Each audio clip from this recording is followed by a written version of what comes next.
Так, сливаем масло. Смотрим по дороге на состояние. Откручиваем поддон ключиком на 10. Откручиваем корпус фильтра. Также на 10. Масляный фильтр крепится тремя болтиками. Не перепутайте их.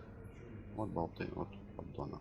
Поддон помыли, готов к установке. Вот все, что вы должны снять. Фильтр установили, поддон помыли, почистили, установили назад. Обязательно меняем фильтр. Заливаем масло, прогреваем, выставляем уровень.